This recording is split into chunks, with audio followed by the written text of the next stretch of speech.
I was listening to the podcast the other day with a renowned neuroscientist, and he was sharing new studies that they have discovered that what you need at the beginning of a cold is heat. I had to shake my head a little bit because I felt like that grandmother who's looking at her grandchild who's about to touch fire. And I have told that child, hey, that's hot. But they touch it anyway, they get hurt. And I shake my head and I say, I told you multiple times that that's going to be hot and you shouldn't touch that. That's how I feel sometimes when I listen to these studies, because there are classic documentations regarding what we would consider cold damage disease from 202 BC called the Shang Han Lun, written by Zhang Zhongjing in the Han Dynasty.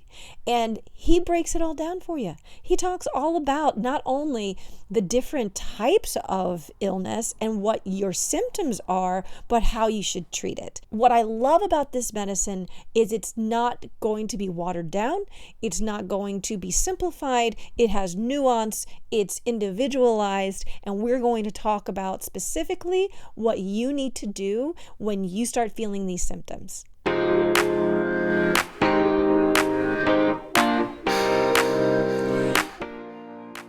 Right off the bat, I want to say I am very supportive of the studies that we are doing.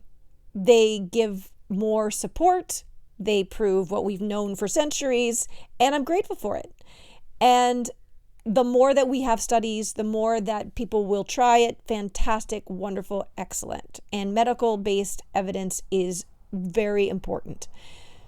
However, we have to give some props to these amazing practitioners that were around centuries ago, and by empirical evidence, by observing and seeing this, and it has continued to hold till today, has discovered what you need to do in regards to treat the very different facets and unique presentations of illness. So we're not going to go into all of that, but we are going to start with the very beginnings of it all, and that's the early onset of a cold. We start off with two different theories, and I will start off first of all with the 6-channel theory. The 6-channel theory relates to the channels of East Asian medicine and how they address and connect to the different stages of illness. We are going to just address the first 3 of the 6, and after that, it gets a little deep and chronic, and we're not going to address that. We're talking about where you start feeling illness right off the bat, and then sometimes it goes a little bit deeper, and you're not really sure how to treat. So the first channels that are affected in East Asian medicine is what we would consider the Tai Yang phase, and those are the urinary bladder and the small intestine. Don't worry about the channels for you. It doesn't really make a difference. But what you want to understand is the Tai Yang phase. The Tai Yang phase, this is what we would consider the wind level, where you have an external attack. This is something coming from out, and it's going into your body. In East Asian medicine, we have the wind gate. You remember your grandma talking about, hey, keep your neck covered so you can stay warm and be well. That's what she was talking about, and she's completely 100% correct. That the wind gate sits on the back of the neck around C7, and this is where in East Asian medicine, the wind does come into the body. And wind is what brings disease in this external state, this first level of disease. It can be a wind cold or it can be a wind heat. That depends on your external environment. So that's important to know, right? And if you find out, I personally love to know, where did I get this? How did this happen? That helps me, because then I can think about next time when I am out and about, how to prevent it in the future, right? So if I am out and all of a sudden the sun drops and it gets cold and it's windy and I didn't bring a jacket or anything to cover my neck, I might develop a wind cold. And that wind cold starts with runny nose, clear phlegm, itchy throat. This might develop into a little mild fever. You have aversion to cold. Okay, this is the best time, the early time that you want to get treated. The sooner the better, because if not, it can progress to a deeper level, and we'll talk about that in the next level. In the wind cold, you have a very specific thing to do, and it relates to what we would call a guizhitang representation. It is an herb. That herb is going to warm the body. It has a cinnamon base to it. It's going to get everything to the extremities, and it's going to hopefully sweat out the pathogen. Our pores, that first level is we consider, which is going to talk about the second theory that parallels these two theories. And that is the 4 stages of disease from the Wen Bing theory. That this first level is called the Wei Qi level. This is everything's right on the surface. It's right on the skin layer, and you want to get it out before it goes too deep in the body. This is not in the chest. This is not in the stomach. This is not in the bowels. This is all sitting on that. You can almost feel it in your head. There are many different formulas that relate to different types of phlegm in the head. You go to any kind of allopathic doctor, you're going to get all sorts of chemicals over the counter that you're going to be putting into your body that is going to not be good for your liver, not be good for the kidney. Long term, maybe cause more problems. It will dry you up, and then your body produces more mucus. This is not what you want to do. What you want to do is you want to give your body herbs that are nourishing, and they're going to help to metabolize and thin that phlegm that's in the head. When your body, just on an allopathic way of looking at things, when you have an external pathogen, i.e. a virus or something like this, it comes in through your nasal passages. It comes in and it irritates the body, and that's your first line of defense. And the mucosal lining in the nasopharynx start to get inflamed. They get inflamed and it makes mucus. And what we need to do first and foremost is clean this out, clear this out. You would look at it from an allopathic medicine. This is when you're doing your sinus rinses. In my opinion, that's what I think is a great thing to do. Viruses don't really live in an alkaline environment, so you do your sinus rinses and drink lots of fluids. But then you have these herbs and you have acupuncture that help to break this up, clear things out, get it out of the body. We have cupping, we have gua sha, there's the guizhitang formula that is going to warm the body, and you're going to wrap that body up. And this is where that neuroscientist was talking about heat. And this is where you want to vent heat. Heat rises, it comes up and out of the pores, it sweats out. And that's how you want to get it out of the body. And then you're drinking your fluids, obviously, to replace all of this. You have a fever, you know this, you break the fever, what happens? You sweat, right? It comes out of the pores. So that is the most important thing. Now, let's, on the other side of things, let's just say that you're out and you're in the desert and it's really hot, or you're in the Amazon and it's hot and damp. Those are two different kind of presentations, but there's more heat than there's cold. And there is a wind that can come in as well with this. It's important to have the wind. The wind is what makes this travel. And then you get a wind heat. The wind heat is going to feel different than the wind cold. That is where you have immediately a sore throat. Big pain, big discomfort, your fever gets high, and you have definitely a severe aversion for heat. This is not where you want to really do too much heat on the body all over. You will make it worse. You also don't want to do, and this is what the podcast was talking about, extreme cold, because you don't want any severe extreme changes in the body, because it does shock the body. And when you shock the body, in East Asian medicine, it affects what we would consider the kidney channel, and the adrenals sit on the kidney channel. So it parallels with the allopathic medicine. It basically puts you into sort of a fight or flight. It shocks the body. And that is not what you want, because it reduces your immune system at this time, and it will make it worse. So what you want to do in that scenario is you're going to do a yin chao san, which is a different type of formula. And yes, you are going to want to sweat this out as well, but you are not going to do severe heat. The goal here is to equalize the body. So heat rises. We want to cool the upper part of the body for sure. Not extreme, but we want to cool the body where it's hot, which is usually the head, and we want to warm the extremities or the feet and try to equalize the body. You're going to find the parts of the body that are cold. Sometimes it's the feet, sometimes hands and feet. You're going to warm those. You want to equalize the body. And then you want to gua sha, which is to help open up the channels along where we talked about before, where you have the large intestine channel or UB channel. And you're going to want to gua sha these things out and help that release from the body. Lots of fluids. The next level is when things go to the Yang Ming level. The Yang Ming level is where that wind heat turns into more of a bigger heat, and now we are in the 4 bigs. And the Yang Ming, now we have big fever, big sweats. We're feeling this is becoming more chronic. This is not a little day thing that happened and then it goes away. It's getting deeper. This is where we have something called Bai Hu Tang, a different formula that's going to help you sweat this out. You're still sweating this out, hopefully, and hopefully it's not going too deep into the chest. Once the pathogen has gone into your chest, which means that it's gone a little bit deeper, we want to pay attention to the phlegm. Is it white? Is it clear? Is it yellow? Is it difficult to expectorate? Is it easy to expectorate? This tells us a little bit more about, is it more cold? Is it more heat?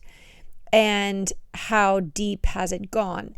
The darker and the deeper, as we all know, the yellow phlegm, if it's hard to expectorate, this is going to go deeper into the body, and there are different formulas for this. There are fantastic formulas that you want to get your hands on early on when you start feeling this go into the chest, so that we can get it out of the chest, clear that phlegm so that it doesn't percolate and fester in your chest.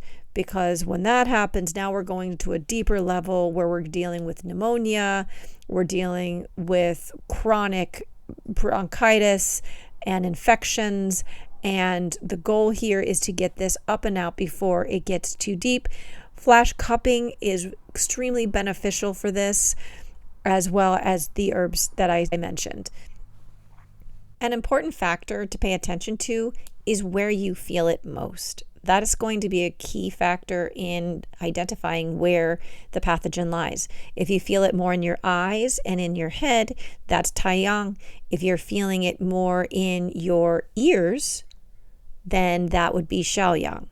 Because the next level that we're looking at is the Shao Yang.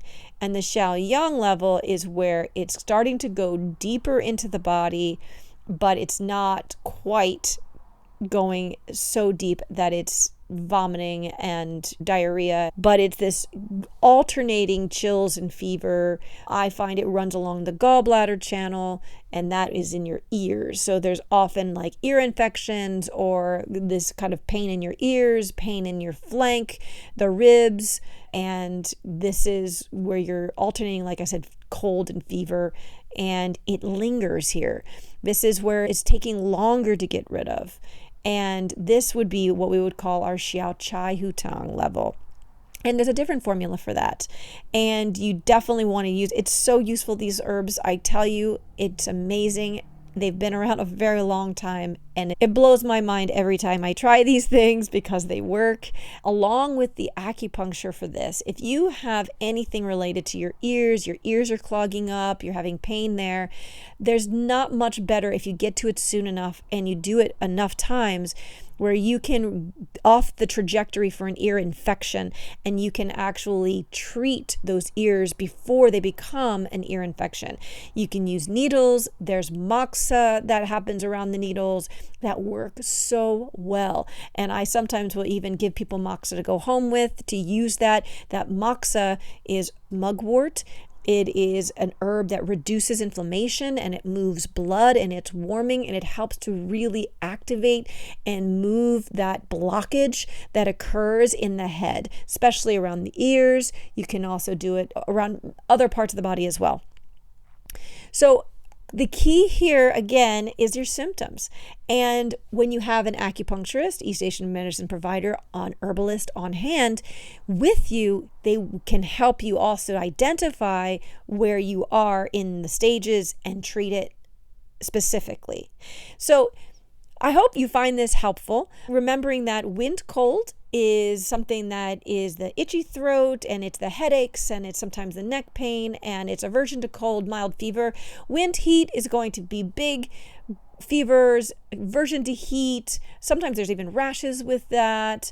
And those are you need to sweat those out. There's specific treatments for that and herbs for those. And then you have the deeper level, Yang Ming. These are the big fevers, big sweats. Now we have the flu. That is where we're treating things differently. And then you have the Shao Yang, where things are starting to they're prolonged, they are lasting a longer time. They're your ears and they're in your body, and it's chronic. And we want to make sure we get to those levels before it gets too deep and starts going into a level we would call the Yin level in the 4 levels of disease or heat, where it's going to now be affecting your bowels and affecting your stomach.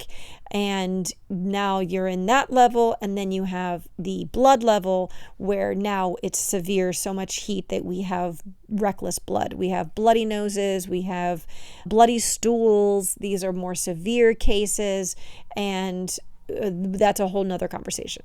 So I hope you found this helpful.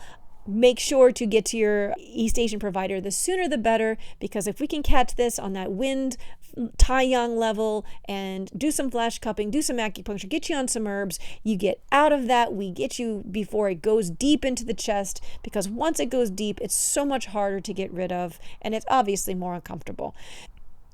Not to mention that once it goes deep, we are in a risk of having to take antibiotics. And although we are grateful for antibiotics, they are lifesavers, literally, that is something we were trying to avoid. And why do we want to avoid taking antibiotics? Well, the name itself, antibiotics, it's really about wiping out the bacteria that is causing havoc in our system. And it does that, and it does it very well. But unfortunately, it also clears out the good bacteria that we need to have a balanced gut. And the state of our gut relates to our immune system. We have to make sure our pH balance is good. After you do wipe everything out, it leaves you in a very acidic state. And we also need those good bugs in our biome, which we all know, that's going to help us keep metabolizing our food in the correct way, so that we can get the energy that we need for our bodies to function at best. And we have to understand that every time we take an antibiotic, and it is affected by how severe it is and how long we take it, that it will reduce our immune system, and thereby leaving us susceptible for more infections, more viral infections, more bacterial infections. And that can sometimes take 6 months to a year to recuperate. So I just want to give that to you. Thank goodness we have it, and it's there when we have to have it. But the goal here is obviously, number one, keep our immune system up. And there are amazing herbs that will do that. There's something called the Jade screen powder. It is a very simple formula. It's 3 herbs.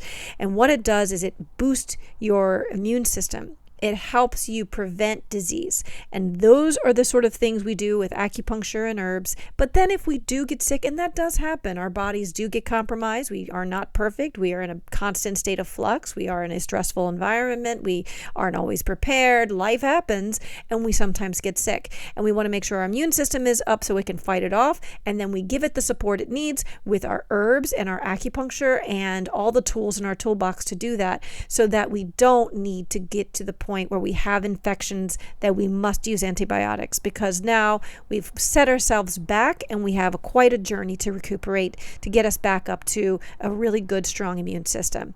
So that's why we're here. That's why we have East Asian medicine. That's why we work together integratively. There's a time and a place for both.